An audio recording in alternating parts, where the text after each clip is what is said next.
नमस्कार, स्वागत है आपका टीवी 24 नेटवर्क में और मैं हूं अजय सिन्हा। एक कहावत आप लोगों ने बहुत सुनी होगी कि मीठा मीठा गप गप और कड़वा कड़वा थू थू। कांग्रेस के साथ यह कहावत बिल्कुल फिट बैठती है, क्योंकि कांग्रेस जब हार जाती है तब राहुल गांधी कथित तौर पर जनादेश का अपमान करने से चूकते नहीं हैं।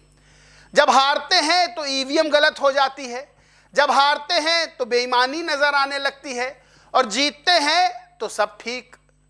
यही कुछ हो रहा है कांग्रेस के साथ और राहुल गांधी के ताजा बयानों से।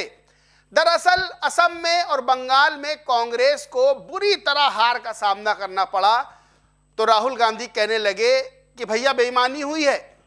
लेकिन जब केरल में कांग्रेस की सरकार बनती है तो वहां वो उस जनादेश को सिर माथे पे बैठाते हैं, सिर माथे लगाते हैं, सबका धन्यवाद करते हैं। क्या ये दोहरा चरित्र नहीं है? क्या विपक्ष और खास तौर से कांग्रेस अपनी हार से सीखना नहीं चाहती है? आप बताइए कि क्या बंगाल में कांग्रेस ने ठीक से चुनाव लड़ा भी? दरअसल कांग्रेस राहुल गांधी के नेतृत्व में लगातार हार पर हार का सामना कर रही है और इसमें कमी कांग्रेस की है, कमी राहुल गांधी की है। क्योंकि जब कोई हारता है तो अपनी हार की समीक्षा करता है, अपनी हार का ठीकरा दूसरों पर नहीं फोड़ता है, और जब जीतता है तो जीत की भी समीक्षा करता है। जीतने के बाद धन्यवाद और हारने के बाद बेईमानी हुई है ये कह देना इतनी पुरानी पार्टी के लिए और इतनी पुरानी इतनी बड़ी पार्टी के नेता पर शोभा नहीं देता है। राहुल गांधी क्या लिखते हैं असम और बंगाल में बीजेपी की जीत पर? लिखते हैं, असम और बंगाल में भाजपा द्वारा चुनाव आयोग के समर्थन से चुनाव धांधली के स्पष्ट उदाहरण देखने को मिलते हैं। हम ममता जी से सहमत हैं। बंगाल में 100 से अधिक सीटें धांधली से प्रभावित हुई। हमने पहले भी इस तरह की रणनीति देखी है। मध्य प्रदेश, हरियाणा, महाराष्ट्र, लोकसभा 2024 आदि में चुनाव चोरी, संस्था चोरी, अब और चारा ही क्या है। यानी कि असम और बंगाल की जनता ने जो जनादेश बीजेपी को दिया, राहुल गांधी उसको नहीं मान रहे।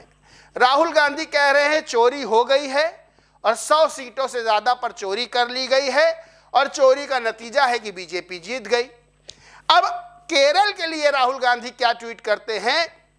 कहते हैं, केरल में मेरे भाइयों और बहनों को इस निर्णायक जनादेश के लिए धन्यवाद। वाह भाई, असम और बंगाल में जो जनादेश भारतीय जनता पार्टी को मिला वो बेईमानी, और केरल में कांग्रेस को जनादेश मिल गया तो इसके लिए केरल में मेरे भाइयों और बहनों को इस निर्णायक जनादेश के लिए धन्यवाद। कठिन संघर्ष और सुव्यवस्थित चुनाव अभियान के लिए यूडीएफ के हर नेता और कार्यकर्ता को बधाई। यहां बधाई यूडीएफ के कार्यकर्ताओं को, चुनाव आयोग को बधाई नहीं। कांग्रेस केरल में जीत गई तो चुनाव आयोग को बधाई नहीं, वहां निष्पक्ष चुनाव को बधाई नहीं। आगे लिखते हैं, जैसा कि मैंने पहले भी कहा है, केरल में प्रतिभा है, क्षमता है और अब केरल में यूडीएफ की ऐसी सरकार है जो इन दोनों का सदुपयोग करने की दृष्टि रखती है। मुझे जल्द ही अपने केरल परिवार से मिलने की आशा है। यानी कि इन्होंने कहा केरल में प्रतिभा है, क्षमता है, तो बंगाल असम में प्रतिभा क्षमता नहीं है।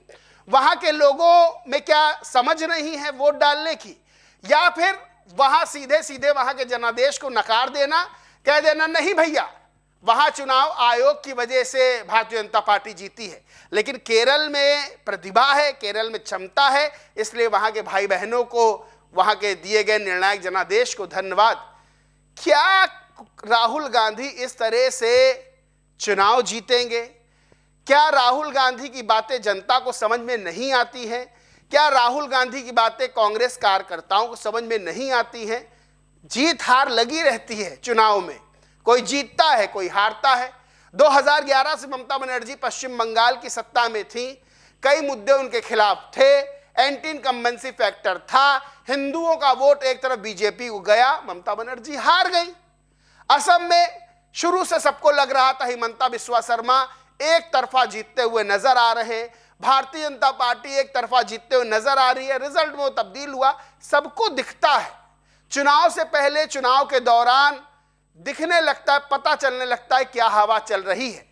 राहुल गांधी को नहीं दिखता है। केरल में कांग्रेस जीत जाती है, यूडीएफ की सरकार बनने वाली है, राहुल गांधी धन्यवाद करते हैं। अगर राहुल गांधी को असम और बंगाल में चुनाव आयोग को निशाने पर लेना है और कहना है कि वहां चुनाव आयोग की वजह से बीजेपी जीती, तो क्या केरल में इस जीत को, कांग्रेस की जीत को राहुल गांधी नहीं मानेंगे? क्योंकि फिर तो उनको नहीं मानना चाहिए, क्योंकि केरल में भी भारत के ही चुनाव आयोग ने इलेक्शन करवाया था, किसी दूसरे देश का चुनाव आयोग तो इलेक्शन करवाने आया नहीं था। अब सवाल वही दोहरे चरित्र पर दोहरी बातों पर खड़े होते हैं। खैर, राहुल गांधी ने टीएमसी और ममता बनर्जी की हार को लेकर भी क्या कहा वो भी मैं आपको बताता हूं। लिखा, कांग्रेस के कुछ लोग और अन्य लोग टीएमसी की हार पर खुशी मना रहे हैं। उन्हें यह बात स्पष्ट रूप से समझनी चाहिए, असम और बंगाल के जनादेश की चोरी भाजपा द्वारा भारतीय लोकतंत्र को नष्ट करने के अपने अभियान में उठाया गया एक बड़ा कदम है। छोटी राजनीति को एक तरफ रख दें। यह किसी एक पार्टी या दूसरी पार्टी के बारे में नहीं है, सबके बारे में है। जब चुनाव में अलग अलग लड़ रहे थे तब ये नहीं सोचा था राहुल गांधी ने कि अलग अलग लड़ने से वोटों का बंटवारा होगा, क्योंकि जो खास समुदाय का वोट है, मुस्लिम वोट, उसको रिझाने के लिए ममता बनर्जी और टीएमसी पूरी कोशिश कर रही थी। तभी ममता बनर्जी की सांसद सयोनी घोष मेरे दिल में काबा है, आंखों में मदीना गा रही थी। वही कांग्रेस भी मुस्लिम वोटों के लिए जी जान झोंके हुई थी। जब अलग अलग चुनाव लड़ोगे तो वोटों का बंटवारा तो होगा ही होगा, और इसका नुकसान टीएमसी को हुआ है कांग्रेस के अलग चुनाव लड़ने से। जब कांग्रेस और राहुल गांधी को इतना ही पता था कि टीएमसी मजबूत है, तो फिर क्यों कांग्रेस ने अपने प्रत्याशी उतारे, और अगर उतारे तो फिर बंगाल में टीएमसी के साथ मिलकर चुनाव लड़ना चाहिए था। आज के युवाओं को भी ये बातें समझ में आ जाएंगी, आज के लोगों को, वोटर्स को भी ये बातें समझ में आ जाएंगी, लेकिन क्या राहुल गांधी को ये बात नहीं समझ में आती है? उदाहरण के रूप में बताता हूं, क्योंकि प्रत्यक्ष को प्रमाण की जरूरत नहीं होती है, और प्रत्यक्ष प्रमाण मैं खुद लेकर आ गया हूं। दरअसल जो मुस्लिम बहुल क्षेत्र हैं वहां कैसे कांग्रेस की वजह से कथित तौर पर टीएमसी को हार का सामना करना पड़ा है वो मैं बताता हूं। मालदा की मानी कचक सीट है, वहां पर जो भाजपा के गौर चंद्र मंडल हैं उन्होंने तृणमूल की कविता मंडल को 13,938 वोटों के अंतर से हरा दिया। अब यहां पर कांग्रेस और सीपीआई-एम को कुल मिलाकर 15,000 वोट मिले हैं, यानी कि अंतर भाजपा और टीएमसी के बीच उतना है जितना कांग्रेस और सीपीआई-एम को मिला है।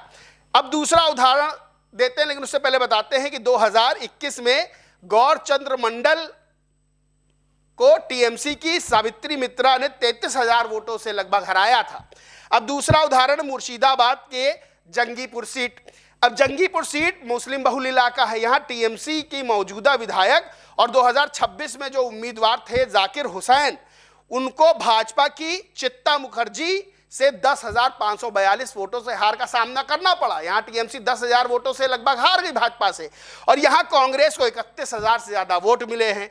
तो जाहिर सी बात है कि अंतर आप देखेंगे तो आपको पता चलेगा कि टीएमसी की हार का बीजेपी से जो अंतर रहा सीटों पर वोटों का, उसमें उतने वोट कांग्रेस को या उससे ज्यादा वोट कांग्रेस को मिले हैं। तो ये सबको पता है, जब आप अलग अलग चुनाव लड़ेंगे कांग्रेस और टीएमसी, तो वोटों का बंटवारा होगा, क्योंकि दोनों ही राजनीतिक दल मुस्लिम वोटों को अपनी ओर रिझाने की कोशिश कर रहे थे, और दोनों ही के पाले में मुस्लिम वोट गए हैं। हिंदुओं ने एक तरफा बीजेपी को वोट दिया है। तो ये सबको पता है कि टीएमसी क्यों चुनाव हारी है, असम में क्यों बीजेपी की जीत हुई है। तो चुनाव आयोग को दोष देने से क्या होगा? और केरल में आप जीत गए तो आपको वहां का जनादेश बिल्कुल सही नजर आ रहा है, वहां चुनाव आयोग बिल्कुल सही नजर आ रहा है, वहां भी सवाल खड़े कर दीजिए। मत मानिए अपनी जीत को। हार की समीक्षा की जाती है, जीत की भी समीक्षा की जाती है, और जो समीक्षा करके आगे बढ़ता है वही परचम लहराता है। ये बात शायद राहुल गांधी को और कांग्रेस को समझ में नहीं आ रही है, तभी हार पर हार का सामना करना पड़ रहा है।